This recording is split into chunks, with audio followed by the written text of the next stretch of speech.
about the project. And the whole time with this project is just cycles of confidence and doubt. But uh, yeah, I kind of went into this place where I felt like no one was really interested in the project, and it just wasn't moving forward at the pace which I wanted to.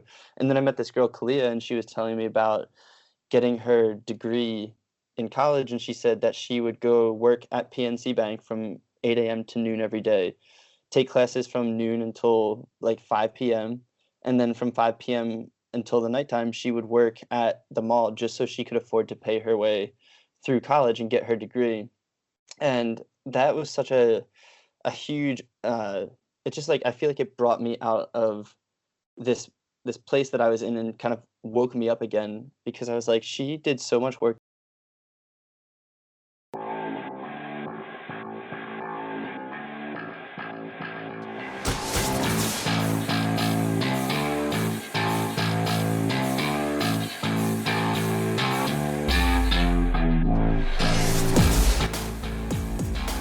This is Scratch Your Own Itch, the one show that delivers the conversations that we're afraid to share, but need to. This show is all about creating a life worth living. I'm Logan Tyler Nelson, and I'm your host. So, you're going to hear conversations with creators and entrepreneurs talk about what they do, their current and past traumas, how they became who they are, and what they are truly curious about.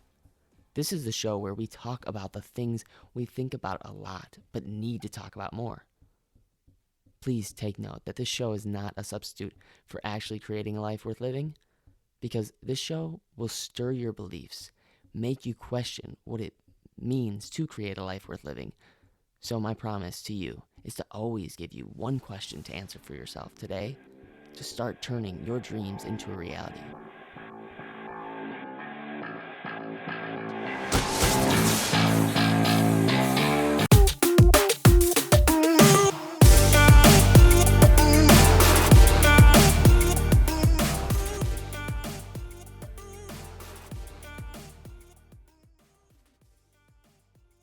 Hey, ladies and gents, thank you so much for taking the time out of your day to listen to this podcast. It means the world to me, because I know you can be listening to other podcasts, you can be listening to other audiobooks, you can be watching Netflix, you can be watching awesome YouTube videos, but instead you took time to really listen to this and my guest today. And it just means the world to me. So thank you. I'm really excited for this one, because Rob Lawless is someone who's doing something that you just don't hear about every day.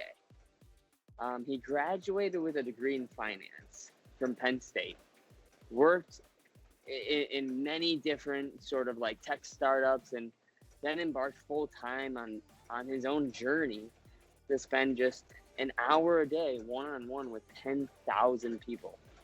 Did you hear that? Like, he's putting the definition of what it is to be an absolute networker. Like, he's going out there meeting 10,000 different people. And he's met 2,000 and been covered by people like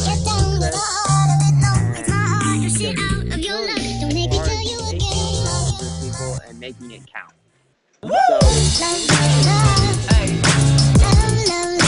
Dude, thank you. I appreciate that. Oh, wow. Making me sound good. You made it to the very end of the show. You deserve it. Thank you so much for tuning in for another episode of Scratch Your Own Itch with your host, Logan Tyler Nelson. To make it to the end, gosh, in it terms doesn't of happen very much nowadays. an underlying message, what do especially you mean by with that? the constant distraction. Dude, So, I know, I have a appreciate story that all has of the sort of a efforts that you moral just to it, took you out of know? your It's day like, to make it to the end.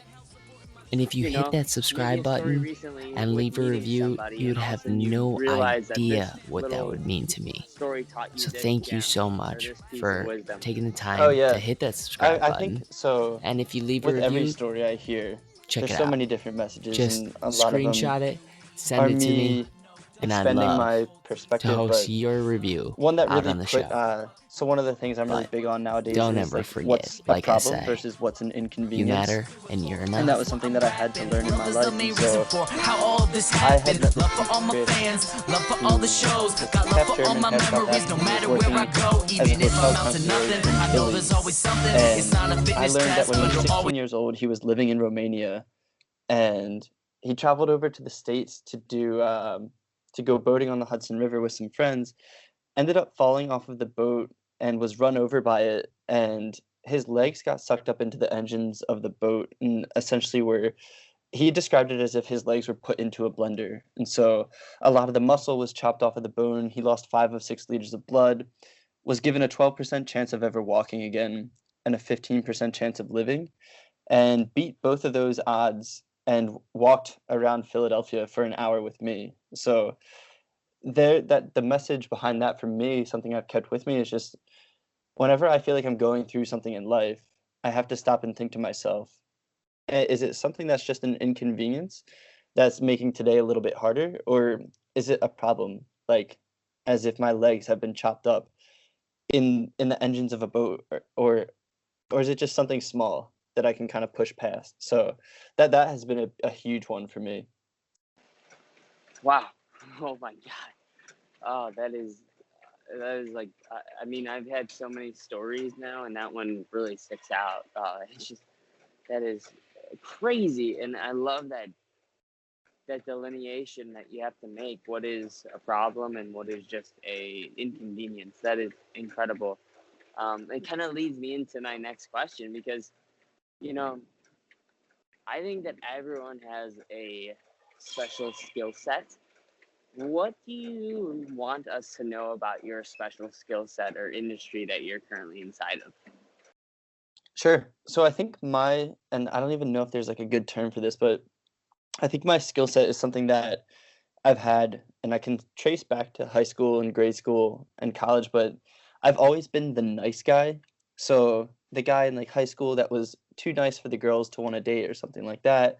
But as I got older, and that's something that I realized was a strength of mine, being the nice guy, which has served me really well in this project. And I think the way it serves me is I'm sitting down with 10,000 different people. I've met over 2,200 so far, and our opinions and our personalities don't always match up with each other. But for me, being that nice guy, I'm always able to sit with people and to listen to them and to take their opinions and their points of view into account. And I think that has been a large reason why I've been able to do this project and why it's succeeded so far, because when I hear something that I don't necessarily agree with, I don't feel the need to go back at them and say, well, here's how I look at it, and I think you're wrong, and you need to change this. I'm able to just sit there, take it all in, and reflect on it later. So that's just one of the qualities that I have as a person, is being the nice guy, and then alongside that, I'm a huge listener, and that's something that I've also just developed over time through the project. Man, oh, dude, you and me both. Like, that's why I love the idea of like making less podcasts be like talk shows, but more of a listen show. And so that's what I often say, like, hey, I'm just here to listen. Like, you know, I I don't have the ability to cure someone's depression, but I have the ability to listen. Mm. And I have the ability to listen to or cure anyone's business problem too. You know, it's like I have the ability to listen. And sometimes that soundboard is just, it's incredible. And it kind of leads me to my next question actually is what is like a craft that is something that you're currently trying to work on, but it's maybe not going so well and you're having a hard time nailing it down? Yes. So the answer to that is public speaking. And one of the ways I see myself continuing to do this project, so I've been doing it full time since July of 2016. And I think one of the ways I'll be able to support myself is through speaking about the project. And always in my mind, I know I need to do it, and I know I need to set up actual speaking opportunities, but it is something that still scares me. And I used to be really great at speaking when I was in grade school, but then kind of got away from it in high school and college, and it became something that I was fearful of. So it's something that I'm working towards now. I actually have the opportunity to speak at my high school's National Honor Society induction on December 11th.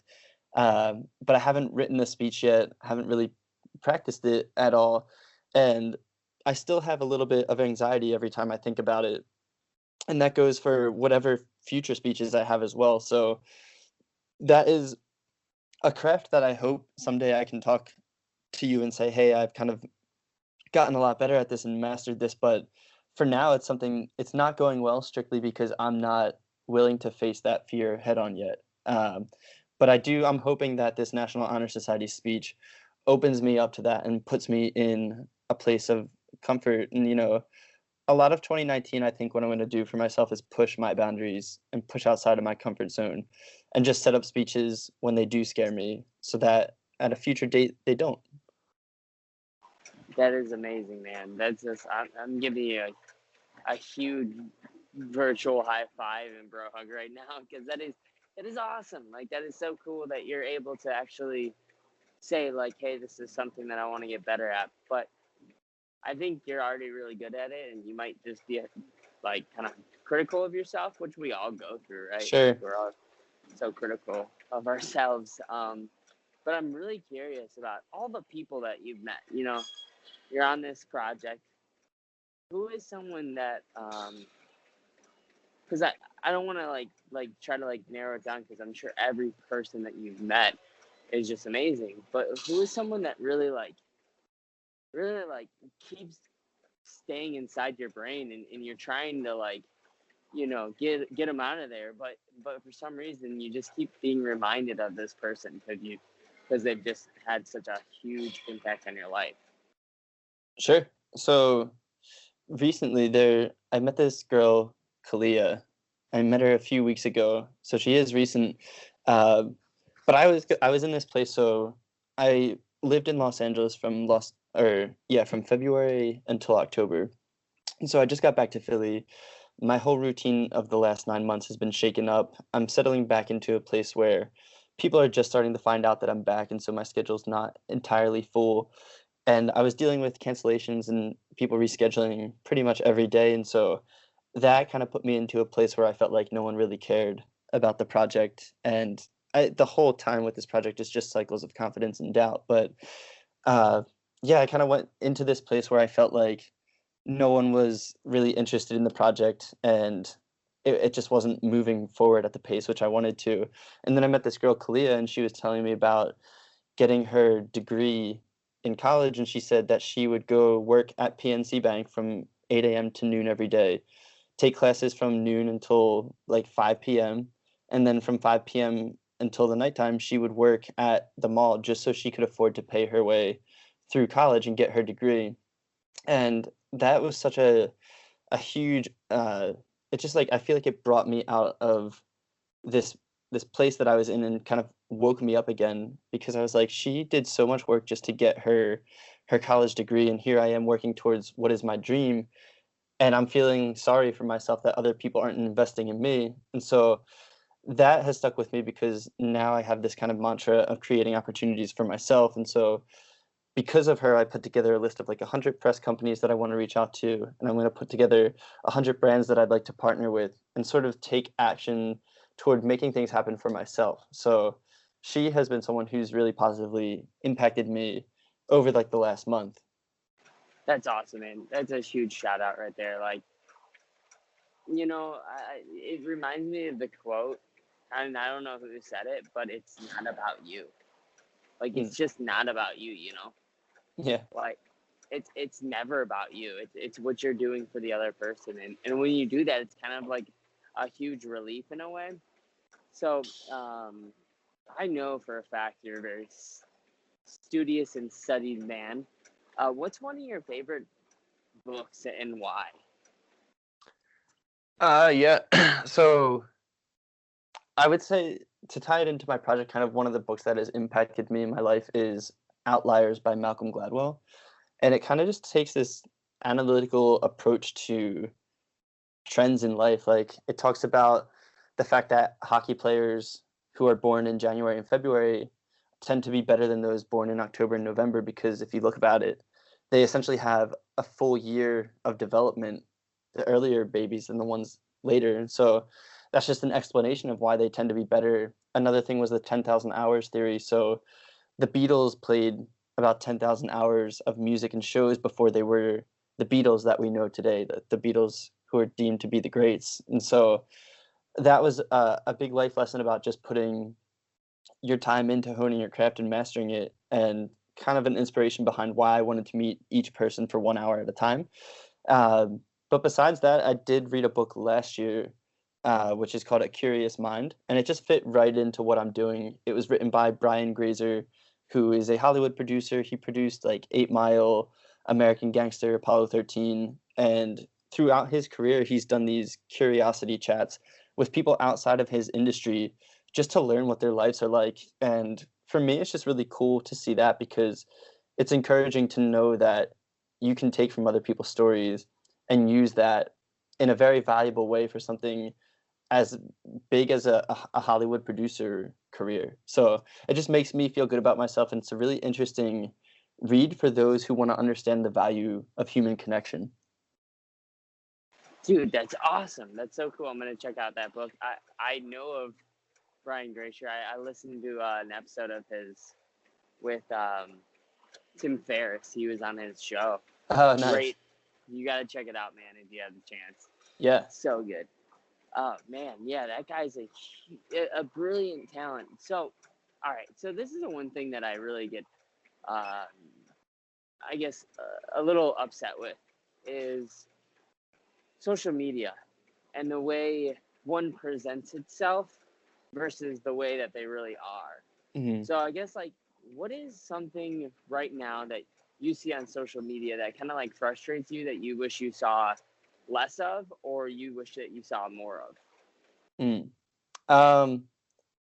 Yeah, there's a lot of things. I always say, despite the fact that I keep track of my entire project on Instagram, I always say that I think Instagram is an epidemic. I don't know. I can't pinpoint one thing exactly, but I don't know. I think just the general culture of trying to like share photos of you living your best life or whatever. Uh, it's just all very foreign to me. Like, I have a personal Instagram, and I think the pictures that I have are like me of my family at a Phillies game, more so memories than like documentation. Um, but I just wish people, and I think it's fine to share cool moments from your life, but I wish people would stop comparing themselves to each other so much. Because what I found through my project is that we're all insecure.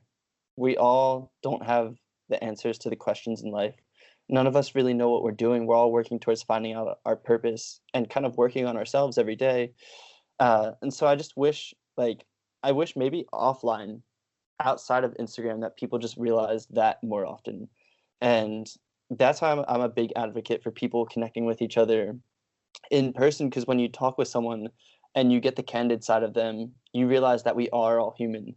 When you're able to talk about subjects like anxiety or depression, and you hear how many other people have gone through them, it makes you feel okay if you experience it yourself. And so, yeah, I think maybe it's not so much social media as the way that we perceive it from the outside. And if we connect with each other more in person on the outside, then maybe we won't have these insecurities towards social media. And that's just been my experience. That's a beautiful analyzation, man. That is like, I love the way you answered that. I really do. I really, really love it, because it leads into this whole ideology of like what's real and what's truth and what's an illusion. And really, like you answered, basically it's like, hey, if we use social media as a tool for memories and then we connect offline, like that's what it's for. It's a tool. Yeah. And so, that's amazing. I love it. But I just got a few more questions for you, and then we'll let you go. And the one thing that I really am scared about is this podcast just being more of entertainment. And I love entertainment, don't get me wrong, but I want it to be a real tool for people to actually, change a part of their life, So I want to ask you this question. what's a piece of homework you can give for someone? Like maybe a question, like a self-inquisitive question that you try to answer for yourself, or something that people could do today to just like level up their life. Hmm. Uh, I think it would be, I'm trying to think of how I could package this into a question, but I think journaling is important, and it's kind of hypocritical for me to say that because I've only really written seriously like 3 journal entries in my life. But the second entry I wrote really impacted my life because in that entry, I wrote my ability to meet people is what will take me to where I want to be. And had I not written and then later read that, I don't think I ever would have actually taken the steps to start this project. And now here I am, 2,200 people into it. So I think journaling is just a, maybe that's the challenge, is just write 1 day's worth of journal entries just so you can evaluate it at a later date. And I think a lot of what we have to do is just document who we are and then kind of analyze it from the outside looking in with the benefit of hindsight. And I think there in those journal entries is where we'll kind of find our passions and what we really care about. And then you can kind of define from there, what's my purpose? What do I really want to put my time into? And I think maybe just one journal entry to start. And I think if you continue that, you just give yourself more material to look at. But maybe that is what I think someone can do, is just write one thing about themselves that they can look at on a later date.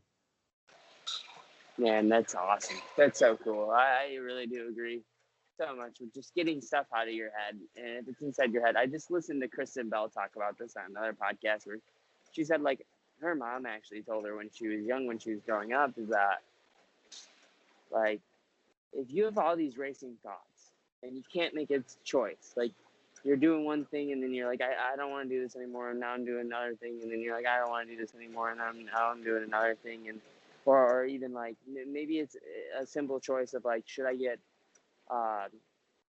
Sprite? Should I get Coke? Should I get Diet Coke? Like all that crazy stuff. Or should I pick this career, or should I go to college for that? To get stuff out of your head was the advice she gave her. Like, get it out of your head, write it down, write down the positives of it, and don't do it for long. Just don't kill yourself with overthinking it. And so I want to hear something that maybe you, if you don't mind sharing with us, like the most recent trauma that you had in your life that maybe can make someone feel a little bit less alone, because it's just like, heck, you know for a fact that if you just share this, it will be really tough to share, but it'll definitely make someone feel like, hey, wow, I've gone through that too. Yeah. Oh man, that's a good question, and I actually feel pretty blessed to not. And I think I tend to see the world through rose-colored glasses as well. But um, I think I have to think back to like when I was in college, the day that I graduated 2013, and the day of my graduation, we found out that one of our good friends who was the year above us, he was running a half marathon in Pittsburgh and had this heart condition that he didn't know about and ended up passing away in the middle of the run.